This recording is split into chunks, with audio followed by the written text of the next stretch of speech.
어느 일본인이 미국에서 유학생활 하다가 겪은 실화라는 이야기, 정체불명의 유아를 시작합니다.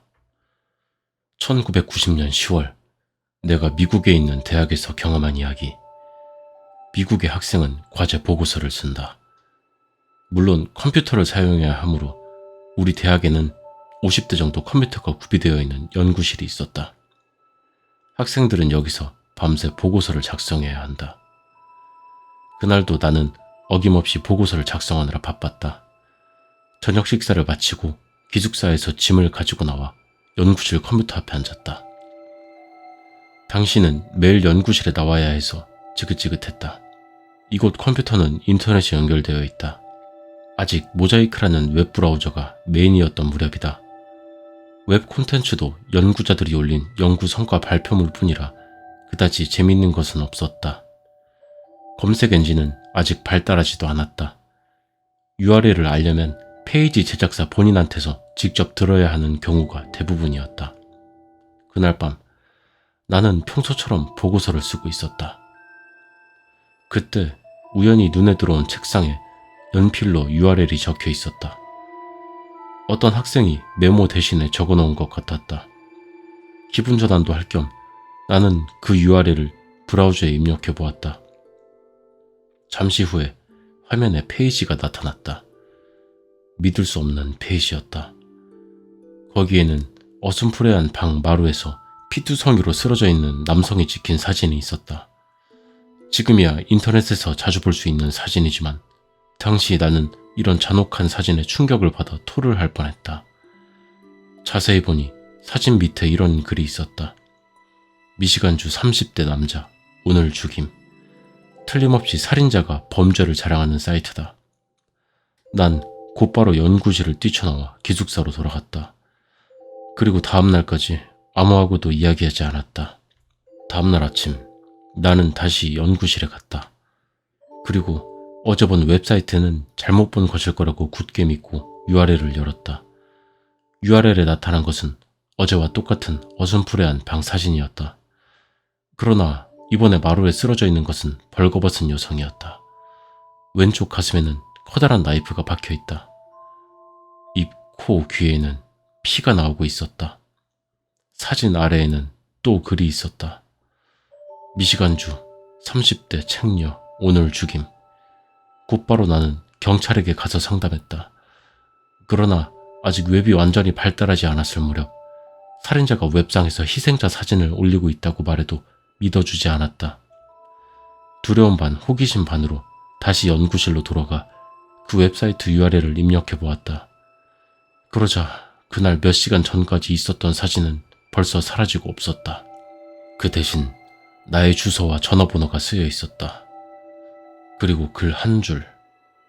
다음 내 웹페이지의 주인공은 바로 너. 나는 거의 모든 소지품을 친구에게 양도하고 이틀 후 귀국했다. 미시간 대학에서 경험한 실화이다.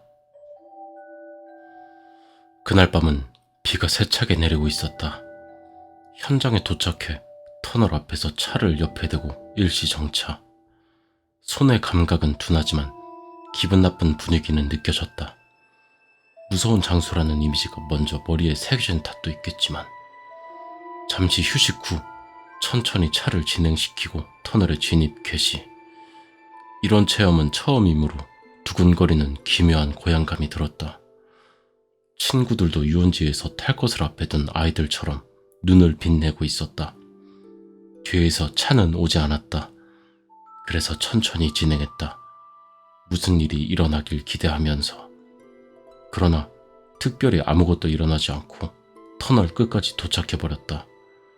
터널 벽을 주의 깊게 보던 친구들도 별로 이상한 것은 보지 못한 듯 했다.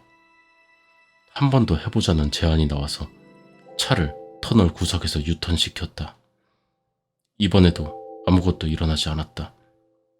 그게 불만이라서 그렇다기보다는 한가해서 몇 번 더 왕복해보기로 했다.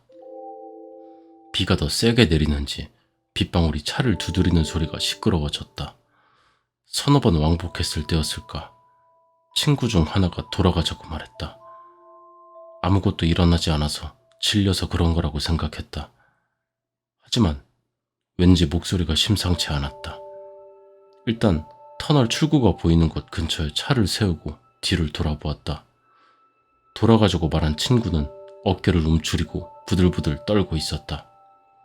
다른 한 명은 그 모습을 멍하니 보고 있었다.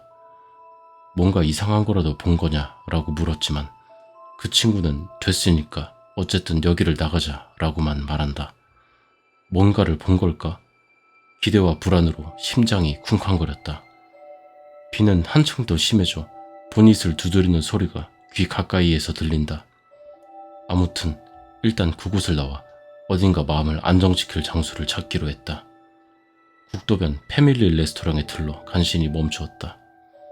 여름에 가까운 계절인데 추운 것처럼 떨던 친구도 간신히 진정한 것 같았다. 야, 이제 괜찮지? 뭘 본 거야? 너네 그 소리 못 들은 거야? 친구가 의아한 얼굴로 우리들을 바라보았다. 이상한 소리라도 들린 건가? 아니면 목소리? 하지만 나에겐 짐작 가는 것이 없었다. 다른 친구도 뭐가 뭔지 모르겠다는 얼굴을 하고 있었다. 별로 특별한 건 운전하고 있었고 빗소리도 시끄러웠고. 들었네. 갑자기 소리를 질러서 놀랐다.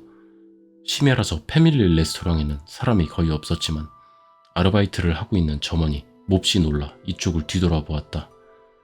하지만 그가 무슨 말을 하고 있는지 이해할 수 없었다. 뭐가 들렸던 거야? 확실하게 얘기해. 부끄러움과 초조함으로 말투가 거칠어졌다. 잠시 무거운 침묵이 흐른 뒤 그가 입을 열었다. 비라고, 빗소리 말이야. 우리들 계속 터널 안에 있었잖아.